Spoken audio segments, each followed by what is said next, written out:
you're anticipating the moment. What are you going to go ahead and do? And so all these thoughts are just running through your head. You know, have a general idea of what's going to happen, but you know, all that goes out the window within the first 10 minutes of action. You know, the whistle blows, they go over the top.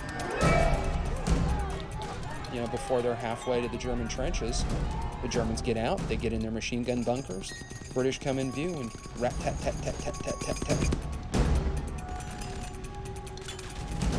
They had just been sitting there. The artillery was landing all around them. Didn't phase them. I tell you what, first time or two that you get shot at, you realize that things are not going to pan out the way that you had imagined. It's much different. You don't really rise to the occasion so much as you revert to your lowest level of training. We could try to prepare for a certain situation, but yet, regardless on how much you're told, you know, how much training you go through, nothing's gonna prepare you for that first bullet that passes you. I don't want to use the word zen or stoic, but that's almost what it's like. You're not emotional at all. You're completely like in the zone, and it's a selfish zone. It's almost like you've accepted that you could die, but you know that you haven't, so you're okay. So it's a huge emotional distance. And as we crossed a field that was off to my right-hand side, we got opened up on by several dug-in machine guns. And I was just amazed at the volume of fire that was coming in.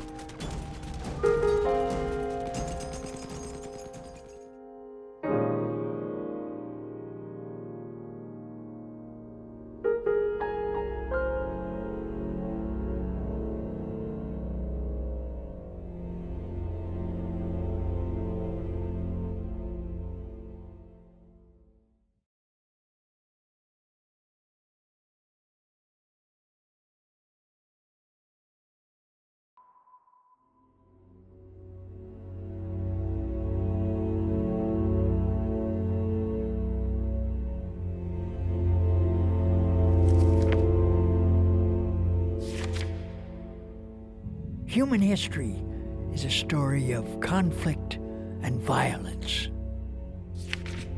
Historically, conflict has been a very personal act. One person against another. Family against family. Tribe against tribe. Village against village. Kingdom against kingdom. In recent times, nation against nation.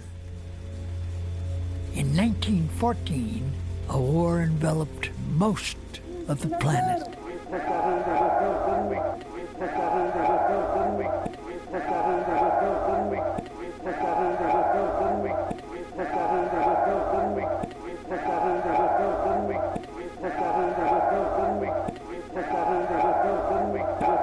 It wasn't just the scale of battle that was different.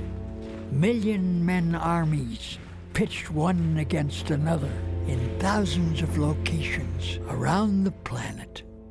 It was the very first industrial war, a war where the output of nations was turned to the purpose of killing the enemy with an industrial efficiency never before seen. It was fought on the land, in the air, on the ocean, and under the sea.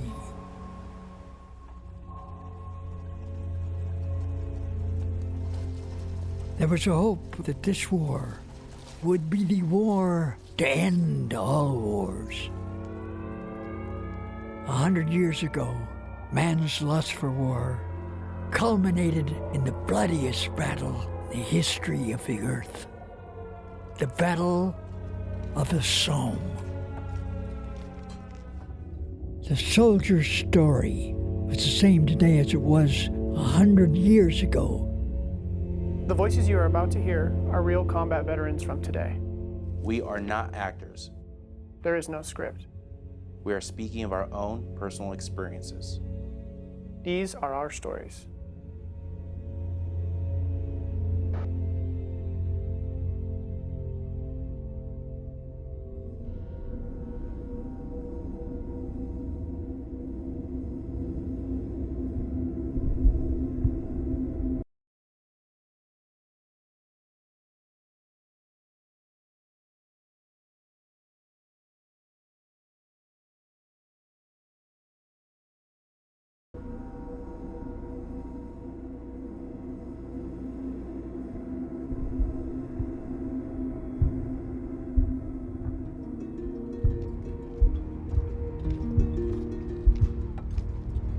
The trench became their home.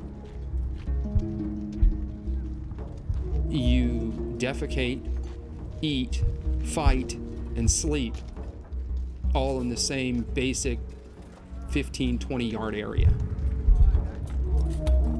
Understand that you, as a soldier, have probably been living outdoors for several weeks, which means you're exposed to the elements, the rain, the snow, the ice, the sleet, the mud that results from that. The enemy is always close by. There are dead bodies all over the place, dead and decaying bodies of man and beast. Rats feasting on the dead bodies, and the rain and the mud and just the gas and just everything.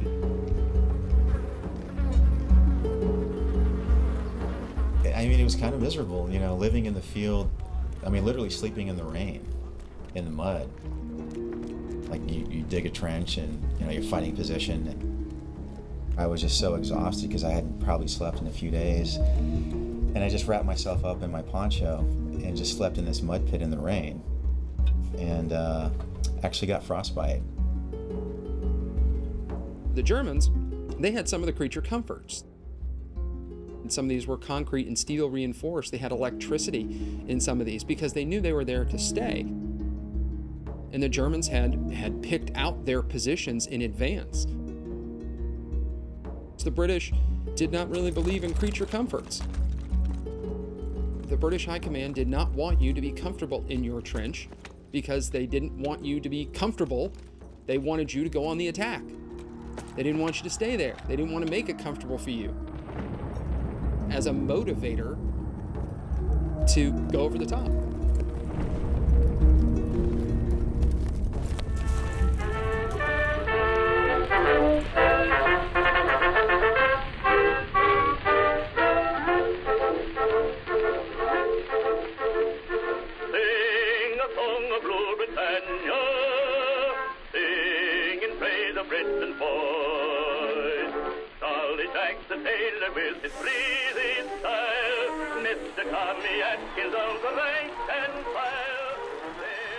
I had always wanted to be in the military, ever since I was young. I like the idea of discipline. I like the idea of fighting. I had a romanticized vision of what the Marine Corps was all about. You spin this idea in your head and you're just thinking, okay, that could be me. You know, I just wanted to serve my country, patriotic. And a lot of it was I just wanted to see the world. The Army was the logical choice. Joining the military was I just did it on a whim, and I just did it for the experience, and I think it's an experience that you're never going to get anywhere else, so I'm grateful. The deeper that you dig into soldier records, the deeper you dig into personal accounts, it is very similar to today. We got attacked, and then something happened to me. Like I became very patriotic and angry. I got really upset. I kind of got lost in the whole, we call it moto, like the motivation speech, and it took me on a crazy wild path. It was surreal almost. Looking back on it now, like just who I was and what I'd become, and I totally bought into that lifestyle. Before that, the world is normal, or the world outside of that is normal, and it makes sense, and there's things like logic or things like normal patterns of behavior, but when you're killing someone and that's condoned and even rewarded, that's a totally different space, because that's like breaking the most fundamental laws of human behavior, not to kill.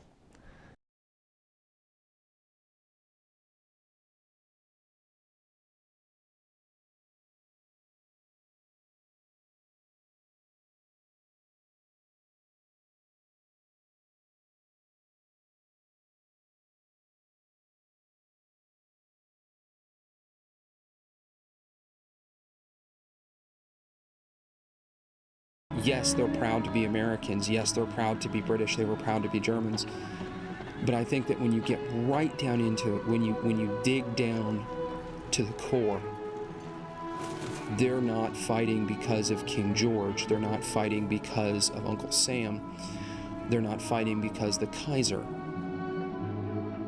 And they're fighting because their brothers are fighting. They're fighting because not fighting isn't an option.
Disorientation, people going everywhere, dirt and dust showering down on us.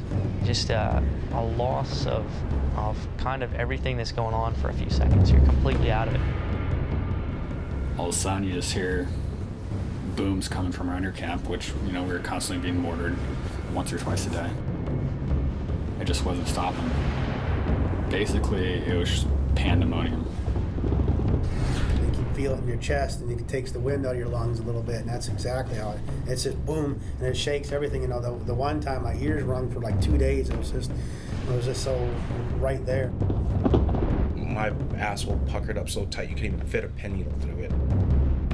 That's the best way I could describe it. It was like, you know, you're like, what the, you know, you have this wave of nervousness just running down your arms. And from there on in, you start to breathe. You have to, you know, just start breathing. The thing is, when you get hit by artillery, like when you hear it, you know you're safe because it's going over you. It's like, so if you hear that sound, you're all right. This sound was 3 seconds, 4 seconds maybe, and it was just thunder, like, and you had no time to react. It was really close, and it was my ears were ringing, my eyes were burning, my nose was burning, people were screaming. 8 of our guys are hit. It's chaos, like people don't know what the hell's going on. All I knew to do was what I had learned in boot camp, which was grab my nuts, tuck my head down.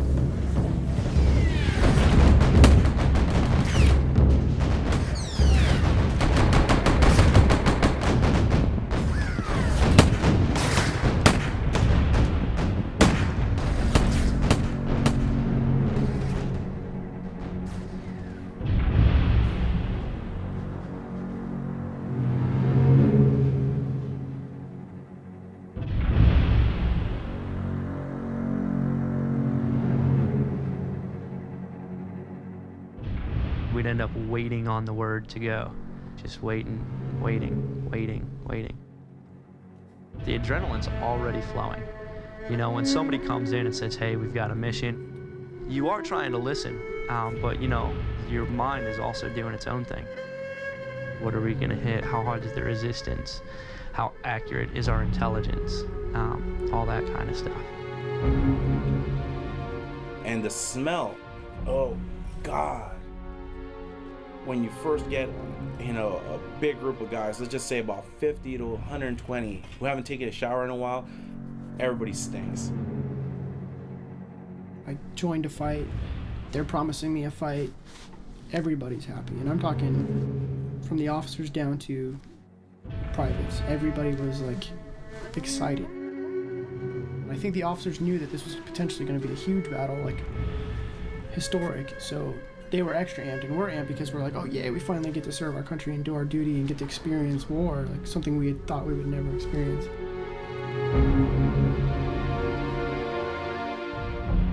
Everybody, you know, hypes up the situation. Everybody's amped up, everybody's ready to go.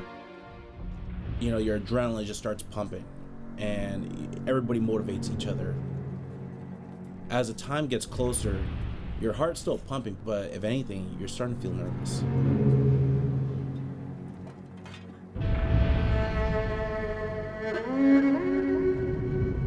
My squad leader looked back and said, lock and load.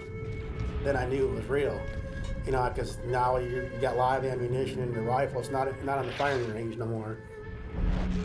And it all came to reality to me right there. And I was like, wow, this is too real for me, you know? A lot of my fears that I had, even, you know, basic training, were coming to reality. The artillery would fire for several days at the German positions. And the order comes down from headquarters, you are not to run out of your trench, you are to walk. Why? Because there will be no enemy, they will all be dead, the artillery will kill all of them. There will be nothing left.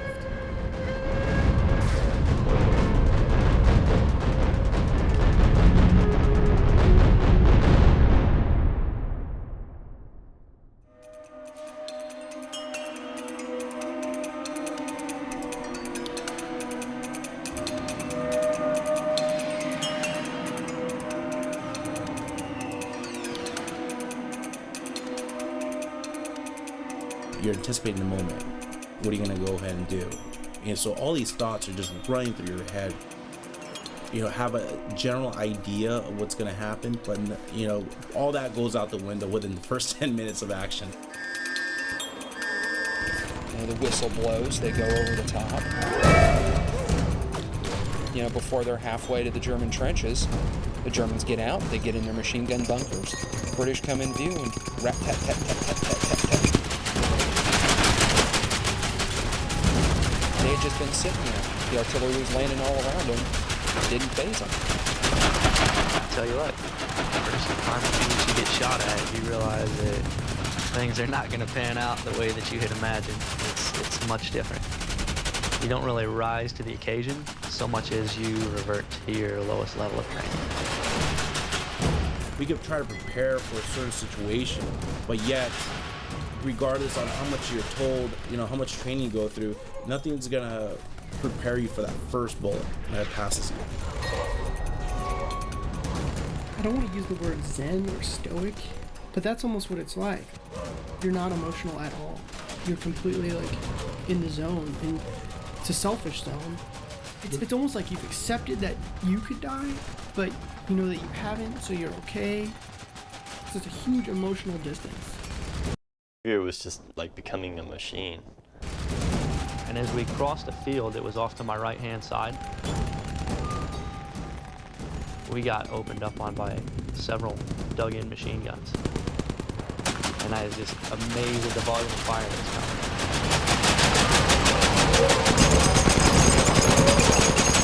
It's one of those things where you're like, wow, I'm actually getting shot at. It's totally cliche, but the switch just turns on. The first time you start hearing the booms and the cracks by your ear, just that switch turns on. you just have this surge of almost like tunnel vision where you know what you have to do and you're going to fulfill the objective. There was bombs, there was bullets, there was, you name it. And it might have lasted 30 seconds, but it's felt like forever, you know? And then there's automatic machine guns and weapons, and cruiser weapons and whatnot. I remember saying something, I said, well, this is, you know, what we volunteered for, this is what we accept as soldiers. It was some of the most savage combat I think that's ever occurred in humankind. They're fighting at the turn of the 20th century with 19th century tactics. They're still trying to basically bum rush the enemy when you have machine guns and massed artillery deployed on the battlefield. It's ridiculous. For folks not to have seen what was coming, you kind of shake your head.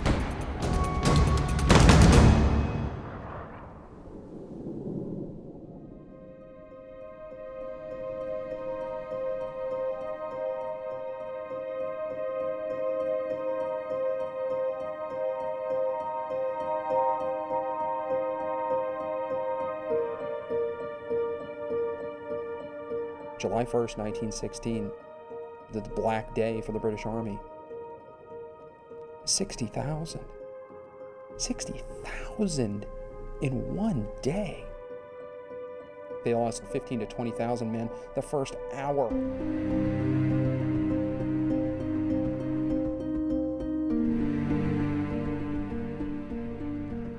The British have more casualties at the Battle of the Somme than they suffer in the entire Second World War. The highest casualty numbers in American history for a single day of combat are, close to a little over 3,000 killed. And that's at Antietam in 1862 in the Civil War.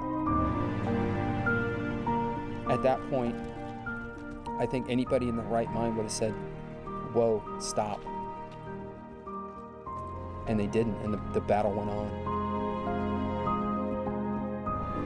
The result is the bloodiest battle in human history. It's a big difference when you see somebody in a casket, when they've already been cleaned up, they have a nice fancy suit on, and you're ready to go ahead and bury them, rather than when you see them in the last position they were in, or the position that you essentially put them in. It wasn't until afterwards, when the dust settled, that you'd really sit there and start to think about it. Is that the best course of action? What have I done to this other person, to their family? Have I left a son without a father, or left a father without a son? It's kind of an awesome responsibility, especially when you're 19 and kind of so immature and haven't been exposed to that many things in life. To have all that power over someone's life. Why does a nation go to war? Because there's an enemy to fight. And it's something that's not specific or real or personal. But when you see a dead human being, one maybe you were responsible for killing, it puts a face to war that you can't imagine. All of a sudden, this is real. This is men killing men. This is human beings destroying other human beings. I think it changes you in ways that you maybe don't even fully understand.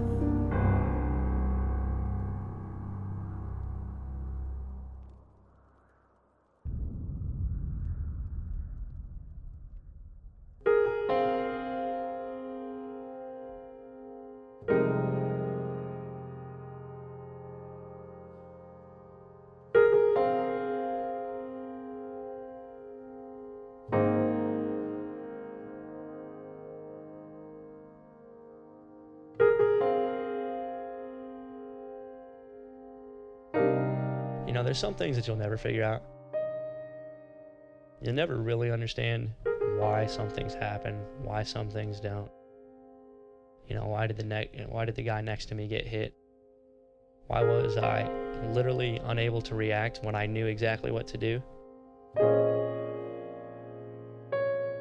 You may have been one of the lucky ones not to have been severely wounded or not to have been killed. And you have to live not only with what you saw, but you have to live with the guilt of why wasn't I killed? My 3 best friends were all killed around me, and I'm still here, and I'm still alive. Why me? We had a lot of people die, and a lot of people that I knew died. When my best friend died, it was like I had to force myself to kind of cry. Like, it didn't register at all. I don't know if it was disbelief or it was just shock, but that was with every single person, and there was just this distance, this emotional distance from everything. I don't feel like I need to bring up anything to my family or anything like that. To them, it's something that I did. I figure that Hollywood somewhat gave some type of idea of what, war is, and never really brought it up. And to a certain extent, I'm kind of glad they didn't, because I really don't want to talk to them about it, because regardless of what I mentioned, they're not going to understand. Seeing things that they saw will change them. It will change a person. It will change their outlook on life. It'll change their outlook on friends. It'll change their outlook on simple things. But it'll completely change a person. There's that stigma that if you get help, it's a sign of weakness. And of course, it's not. The best, the bravest warriors we have are also going to be affected by the experience just like you were. I think as a survivor of war, we all have an obligation to make something with our lives, because how many guys would love to be in our position who didn't make it back? So it's almost a slap in the face. It's almost an insult to the guys who didn't make it back for us, the survivors, to kind of waste our life now that we're back. I mean, we have to make the most of it because it's a gift.